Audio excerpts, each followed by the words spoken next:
Diante do túmulo da mulher, Misael jura vingança. A dor da perda o consome, e sua promessa ecoa como um juramento solene. Ele não descansará até descobrir quem foi o responsável pela tragédia que destruiu sua vida. Fugindo do passado e das ameaças que o cercam, Misael procura abrigo na casa de Joaquim, um velho amigo que, mesmo relutante, decide ajudá-lo. Joaquim, porém, é claro ao impor seus limites. Não quer envolvimento algum com Lígia e Gerluce, figuras ligadas a um passado que preferia esquecer. Ele teme que o retorno de Misael traga à tona segredos perigosos. Enquanto isso, Ferete dá uma notícia que muda o rumo das investigações. A polícia decidiu encerrar o caso da morte de Rogério. Segundo ela, um bilhete encontrado na cena do crime indica que o ex-sócio teria tirado a própria vida.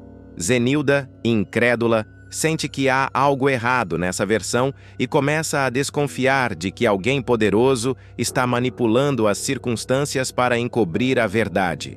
Em outro ponto da cidade, Viviane avisa Gerluce que viu Joeli vagando pelas ruas. A notícia deixa Gerluce desesperada. A filha desapareceu há dias e cada minuto sem notícias é um tormento. Determinada a encontrá-la, ela conta com a ajuda de Josefa, que a auxilia a enganar Arminda, a cuidadora que deveria impedi-la de sair. Com a distração feita, Gerluce aproveita para ligar a Paulinho, pedindo que a ajude a procurar Joeli antes que algo pior aconteça. Enquanto isso, Raul, envolvido com negócios escusos, percebe que está sendo seguido por um rapaz da comunidade. A tensão cresce a cada esquina e Raul entende que seus passos estão sendo vigiados por alguém que sabe demais. Em meio à perseguição, ele cruza novamente o caminho de Joeli, agora transformada, assustada, mas disposta a enfrentar os fantasmas que a cercam. Kellen, amiga fiel, tenta encontrar Joeli antes que o pior aconteça. Mas o destino cruza todos os caminhos de forma brutal quando Joeli finalmente se depara com Raul. O reencontro é tenso e carregado de mágoas. Diante dele surge Bagdá, líder temido da comunidade, acompanhado de seu bando. O silêncio é cortado apenas pelas palavras frias de Bagdá, que revela saber segredos capazes de mudar o destino de todos. Entre ameaças, alianças e verdades ocultas, o destino de Misael, Gerluce, Raul e Joeli se entrelaça em uma teia de vingança, amor e traição. Enquanto uns lutam para esconder o passado, outros buscam desesperadamente pela verdade. E no centro dessa trama, o juramento de Misael ainda ecoa. Uma promessa que pode destruir todos que ousarem desafiar o peso de sua dor. O mistério que envolve o casarão de Arminda começa finalmente a ser desvendado. A vilã, conhecida por sua postura implacável e olhar calculista, verá seu maior segredo prestes a vir à tona em Três Graças. Durante semanas, os moradores da cidade comentaram sobre a estranha estátua que Arminda mantém trancada em um dos quartos da casa. Uma imponente escultura das Três Graças, cercada de mistério e nunca exibida a ninguém. Agora, o público descobrirá o motivo desse segredo. Dentro da estátua está escondida uma verdadeira fortuna. A trama revela que Arminda e Ferete, seu cúmplice e amante, vêm desviando dinheiro há meses por meio da falsificação de medicamentos destinados à comunidade da Chacrinha. Com o esquema, o casal enriqueceu às custas da saúde e da miséria dos moradores. Para não levantar suspeitas, todo o dinheiro desviado é cuidadosamente escondido dentro da escultura, transformando a obra de arte em um cofre luxuoso e indecifrável. Certa noite, quando a casa está em silêncio absoluto, Arminda decide visitar o quarto secreto. A cena é tensa e carregada de simbolismo.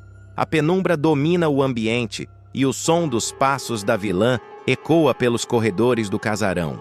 Ao abrir a porta, ela acende a luz e encara a estátua com um olhar de orgulho e posse. Lentamente aproxima-se da base da escultura e, com gestos precisos, toca um ponto quase imperceptível na estrutura. Um pequeno clique é ouvido. A base se abre discretamente, revelando o conteúdo do compartimento escondido. Ali, diante dos olhos ambiciosos de Arminda, surge uma pilha impressionante de notas cuidadosamente empilhadas. O dinheiro parece brilhar sob a luz fraca do quarto. Ela sorri, encantada com a própria astúcia, e passa os dedos sobre o montante como quem acaricia uma conquista. É tanto dinheiro! Ninguém jamais vai descobrir, sussurra, convencida de que seu segredo está seguro.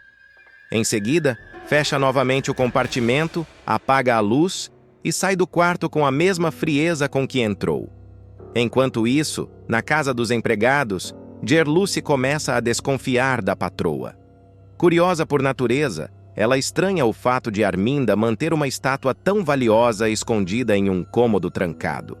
A desconfiança aumenta quando ela ouve, por acaso, uma conversa entre dois visitantes que comentam que a obra das Três Graças vale cerca de US$ 1,5 milhão.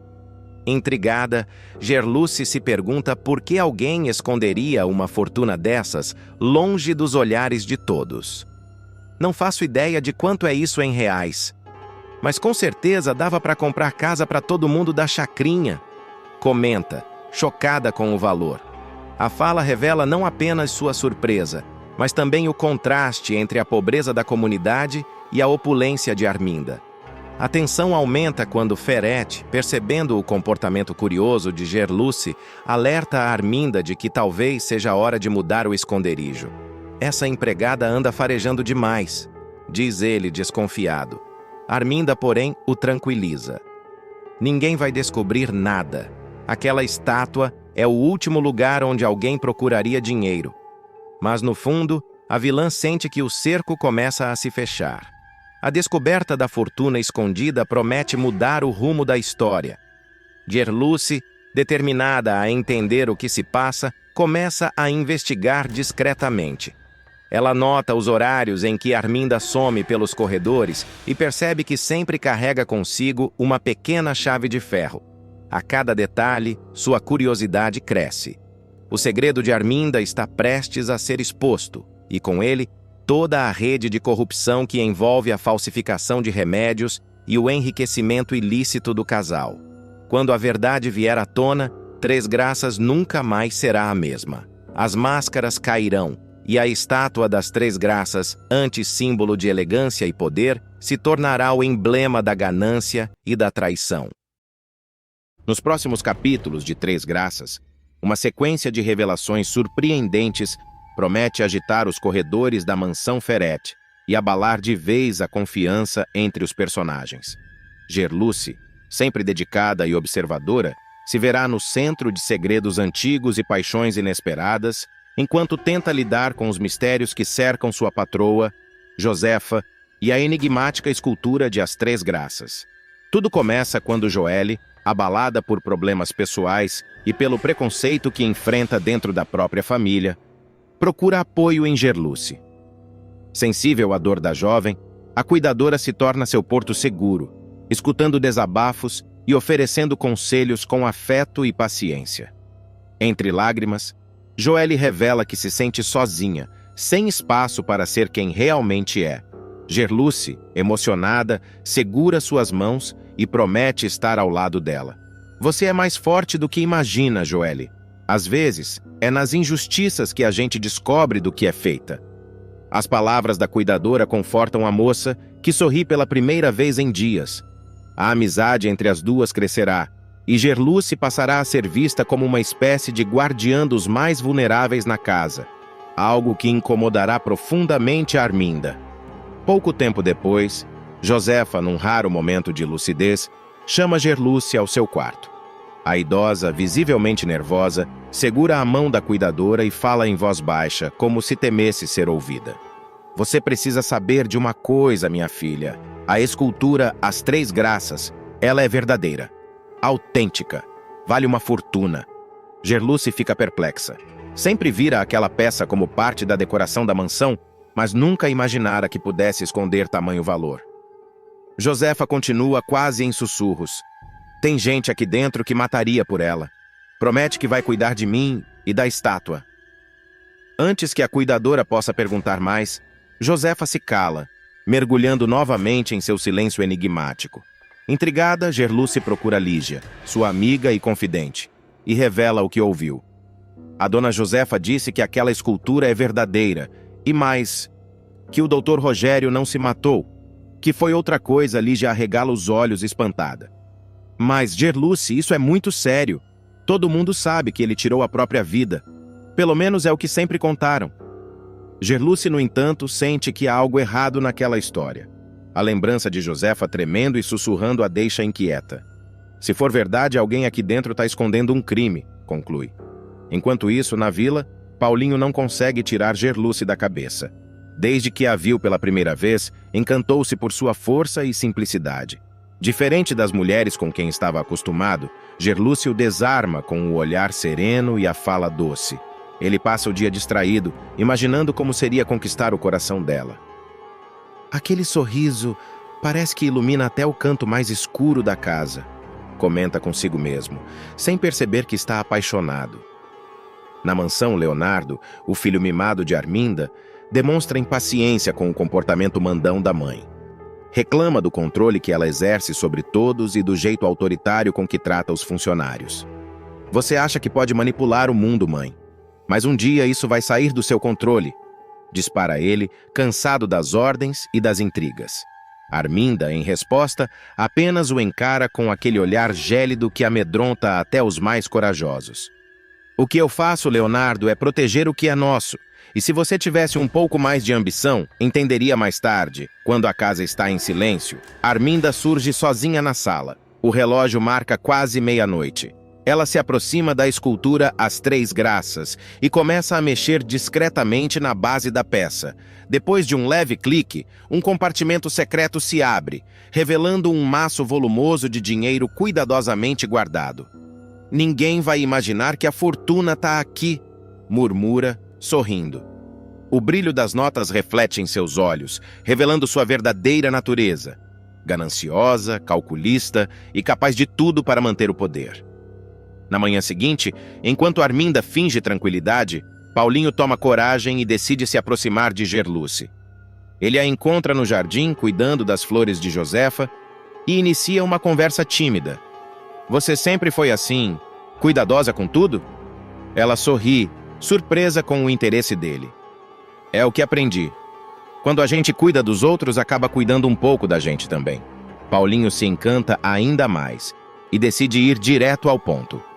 Olha, Gerluce, eu sei que não te conheço direito, mas queria ter essa chance. Gostaria de te conhecer melhor. A cuidadora fica sem palavras por um instante. Depois, com um sorriso tímido, responde. Talvez seja bom alguém olhar para mim de um jeito diferente, depois de tanto tempo cuidando dos outros. Enquanto os dois trocam olhares à distância, Arminda observa da janela, com o semblante duro e ameaçador. Para ela, Gerluce já representa mais do que uma simples empregada. É uma ameaça. A mulher pobre e honesta está cada vez mais próxima de descobrir segredos que podem destruir toda a fachada da família Ferretti. O clima entre todos se torna tenso. Gerluce sente que está envolvida em algo muito maior do que imagina. Há uma fortuna escondida, uma morte mal explicada e um mistério que gira em torno da escultura que parece observar todos os que se aproximam. Mas mesmo sem perceber, ela começa também a despertar sentimentos genuínos, tanto de amor quanto de inveja.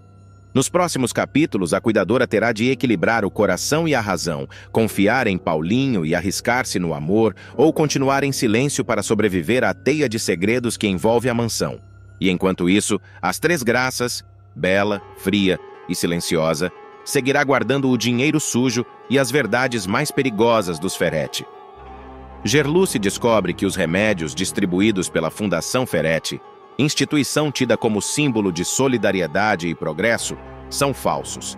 A descoberta colocará a vida da jovem em risco e abrirá uma ferida profunda no coração da comunidade conhecida como Chacrinha. Tudo começa quando Josefa, mãe de Gerluce, passa mal novamente, mesmo seguindo fielmente o tratamento prescrito pelos médicos da fundação. Desconfiada, a cuidadora decide acompanhar a mãe a uma nova consulta e exige exames detalhados. O resultado a deixa atônita. Não há traço algum das substâncias que deveriam estar no sangue da idosa. O remédio que ela vinha tomando, supostamente de alto custo e eficácia comprovada, não passava de pó inerte. Ao voltar para casa, Gerluce começa a ligar os pontos. Vários moradores da chacrinha beneficiados pela fundação também vinham relatando piora no quadro de saúde. Alguns, inclusive, haviam morrido nas últimas semanas. O que parecia ser um gesto nobre de caridade, agora soava como um plano sombrio. Movida por um misto de indignação e medo, Gerluce decide investigar por conta própria. Durante uma visita à mansão Ferretti, onde trabalha como cuidadora de Josefa, ela começa a reparar em detalhes antes despercebidos.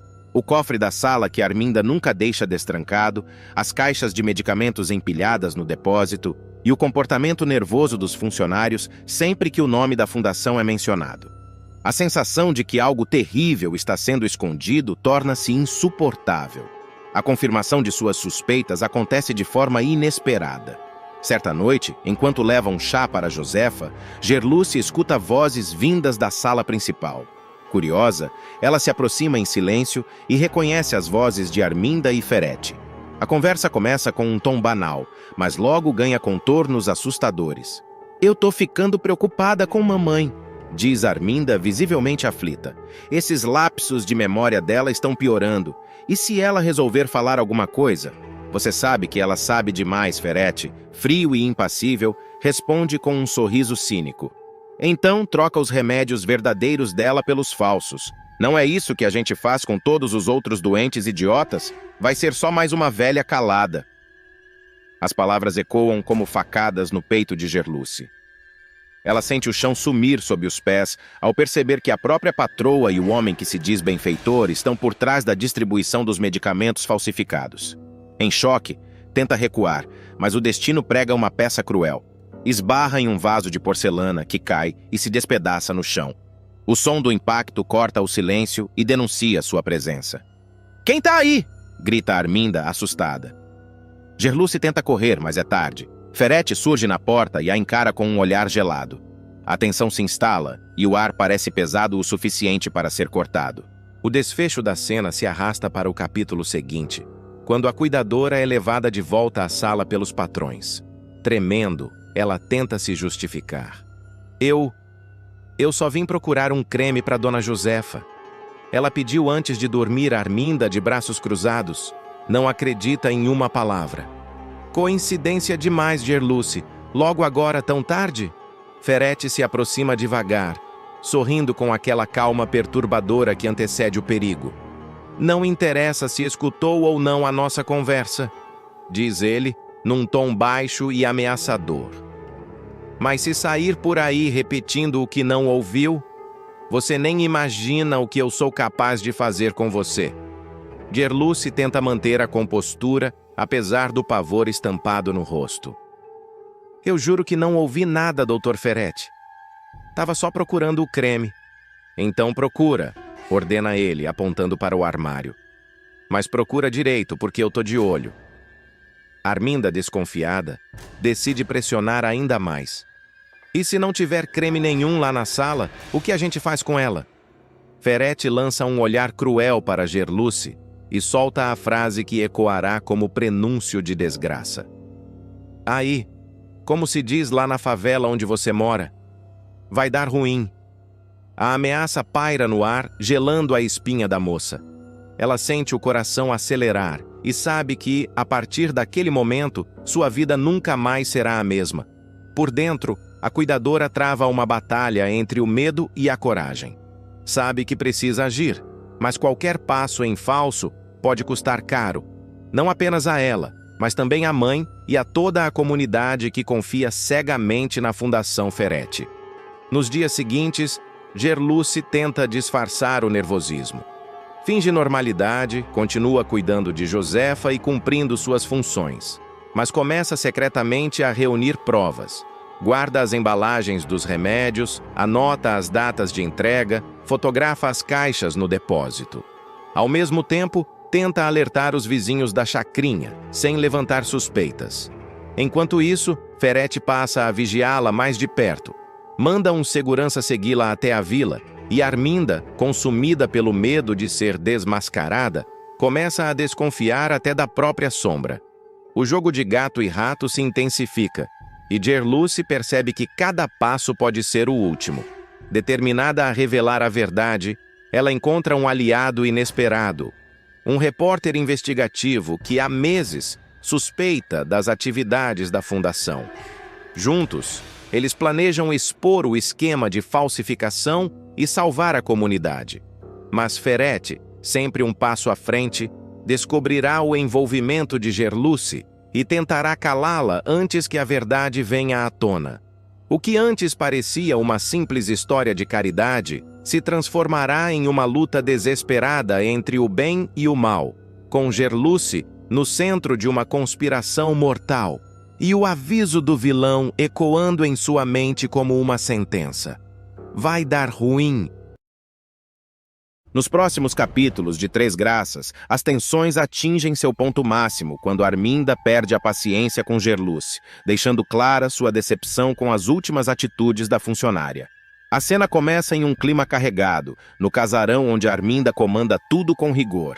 A matriarca, sempre firme e exigente, repreende Gerluce com uma severidade que surpreende até mesmo os criados da casa. Eu confiei em você, Gerluce. Confiei como quem entrega um segredo nas mãos de alguém fiel. E veja o que você fez! Dispara, com os olhos faiscando de autoridade e mágoa. Gerluce, humilde e trêmula, tenta se justificar, mas as palavras parecem se perder diante da postura implacável de Arminda. Ainda assim, no fundo, a empregada sente que a bronca esconde algo mais profundo. Talvez o medo de Arminda de ver o passado se repetindo. Depois que a patroa sai, Josefa, a governanta idosa e sábia, se aproxima e tenta consolar a moça. É nesse momento que ela conta uma história antiga que dá novo sentido a tudo. A lenda da escultura das Três Graças. Josefa explica que a escultura, guardada no salão principal da casa, representa três irmãs mitológicas: Alegra, Benévola e Pureza. Símbolos de beleza, compaixão e verdade. Dizem que a peça foi trazida da Europa pelo patriarca da família e que, segundo a tradição, quem olhar para as Três Graças em tempos de dor encontrará um espelho de sua própria alma. A história toca Gerluce profundamente. Ela sente que há algo místico naquele símbolo, como se a escultura guardasse os segredos e pecados de todos que viveram sob o teto dos Ferrete. Enquanto isso, Raul enfrenta um dilema angustiante. O jovem, conhecido por sua leveza e irresponsabilidade, fica em choque ao ouvir de Joelle que ela está grávida e que ele pode ser o pai. Sozinho em seu quarto, Raul sente o peso da responsabilidade cair sobre seus ombros. Ele relembra, em meio a flashes de memória, o momento em que conheceu Joelle, um encontro inesperado quando ele entrou na casa de Lígia durante uma festa. Foi um olhar rápido, mas cheio de desejo e curiosidade. Agora, aquele instante volta à tona com força. A dúvida o consome. Será mesmo o pai? Ou Joelle está escondendo algo mais? O coração dele dispara, e o medo de repetir erros do passado o atormenta. Raul sabe que Arminda jamais perdoaria uma nova mancha na reputação da família. Enquanto isso, na farmácia do centro, o clima é de preocupação. Uma cliente comenta com Viviane, a atendente, que os remédios distribuídos pela Fundação Ferrete, instituição filantrópica criada para ajudar os mais pobres, não estão fazendo efeito. Tomo há semanas, moça, e só piorei. Minha vizinha também. Tem alguma coisa errada nisso, desabafa a mulher. Viviane fica alarmada. Logo em seguida procura Edilberto, o responsável pelos estoques, e conta o que ouviu. Tem muita gente reclamando, Edilberto. Dizem que os remédios estão piorando os sintomas. Não é coincidência. Edilberto, tentando manter a calma, desconversa. Mas quando ela insiste, ele solta um sorriso nervoso. Não se preocupe, Vivi. Essas pessoas inventam coisas. A fundação é confiável. Mesmo assim, algo no tom dele a deixa desconfiada. Em outro canto da cidade, Zenilda confidencia a Arminda que anda desconfiada do marido. Ele anda diferente, Arminda. Sabe quando o homem muda o cheiro, o olhar, o jeito de falar? Eu conheço bem o meu. Tem outra na jogada, Arminda. Acostumada a lidar com escândalos alheios, tenta disfarçar o incômodo, mas no fundo teme que Zenilda esteja certa. Minha amiga, homem quando mente esquece de esconder o rastro. Espere e observe. A verdade sempre aparece, Já Lorena, filha de Arminda, observa tudo de longe, com um olhar crítico e melancólico. Cresceu cercada de luxo, mas sente o vazio das aparências. Somos uma família de máscaras, comenta em um momento de desabafo. Ela tenta compreender a mãe e o legado dos Ferretti, mas algo dentro dela grita por liberdade, por uma vida menos controlada, mais verdadeira. Enquanto o evento em homenagem ao falecido Ferretti acontece na fundação, um tumulto se forma do lado de fora. Misael, o viúvo de uma das antigas funcionárias da família, aparece embriagado e revoltado. "Esse homem que vocês homenageiam acabou com a vida da minha mulher!" grita, diante dos convidados. A cena causa alvoroço. Macedo, o assessor de Arminda, imediatamente dá ordens a Edilberto. "Cuide disso." Agora, pouco depois, Edilberto encontra Misael cambaleando pela rua. Um olhar frio cruza o seu rosto. Ele entra no carro, acelera e um grito corta a noite. O corpo de Misael cai no asfalto. É um atropelamento proposital. O som dos pneus arranhando o chão ecoa como um presságio sombrio. Edilberto, tenso, observa o homem imóvel pelo retrovisor e some na escuridão. Na manhã seguinte, Joelle procura Gerluce para uma conversa decisiva. "Eu decidi, Gerluce. Vou seguir com a gravidez. Mas ninguém precisa saber quem é o pai." A revelação pega a amiga de surpresa. Gerluce tenta insistir. "Mas, Joelle, e se o pai quiser participar da vida da criança?" Ela firme responde. "Não quero piedade, nem escândalo." "Essa é uma escolha minha, Gerluce." Emocionada, promete apoiar a decisão. "Então eu vou rezar para que essa criança venha cheia de luz. Que seja uma menina, para te dar a força que o mundo insiste em tirar da gente." As duas se abraçam em uma cena de cumplicidade e esperança. Enquanto isso, Xênica, a jornalista ambiciosa, registra cada detalhe do evento em homenagem a Ferretti. O entusiasmo de Arminda, o glamour dos convidados, os discursos comovidos, tudo será matéria para a próxima edição da revista. Mas ela nota algo além das aparências. Um brilho excessivo nos olhos de Arminda, que parece mais movido por orgulho do que por saudade. "A mulher mais poderosa da cidade sabe encenar como ninguém", comenta em off, anotando cada gesto. Ao final do evento, Arminda se recolhe à sua sala, exausta, mas vitoriosa. "Mais uma vez mostramos quem somos", diz, olhando para o retrato do marido falecido. Mas o semblante endurece. Ela pressente que algo grande está prestes a desmoronar. Horas depois, a notícia do atropelamento de Misael se espalha. Zenilda corre para contar a Arminda desesperada. "Foi horrível, Arminda. Disseram que o pobre homem foi deixado ali no chão, sem ajuda." Arminda sente um arrepio percorrer-lhe a espinha. Ela sabe que o escândalo pode atingir em cheio a reputação da fundação e da família. "Descubra quem estava dirigindo aquele carro", ordena friamente a Macedo. Enquanto isso, Viviane decide investigar por conta própria os boatos sobre os medicamentos. Reúne depoimentos de pacientes e percebe que todos os lotes vêm da mesma remessa, justamente a distribuída por Edilberto. A jovem teme o que pode descobrir, mas sente que precisa agir. Na casa de Gerluce, a fé tenta se sobrepor ao medo. Ela acende uma vela diante da pequena imagem das Três Graças e ora em silêncio. Que a pureza, a alegria e a bondade voltem a este lar. Nesse instante, um vento leve percorre o ambiente, como se as antigas deusas a ouvissem. A novela Três Graças promete, nos próximos capítulos, uma sucessão de revelações intensas, o mistério por trás dos remédios da fundação, a verdade sobre a gravidez de Joelle e o peso da culpa que começa a rondar Edilberto. Cada personagem será testado diante da própria consciência e as três virtudes simbolizadas pela escultura, pureza, benevolência e alegria, se tornarão o espelho moral de todos. Gerluce, mesmo abalada pela bronca de Arminda, será o elo entre o passado e o futuro dessa trama.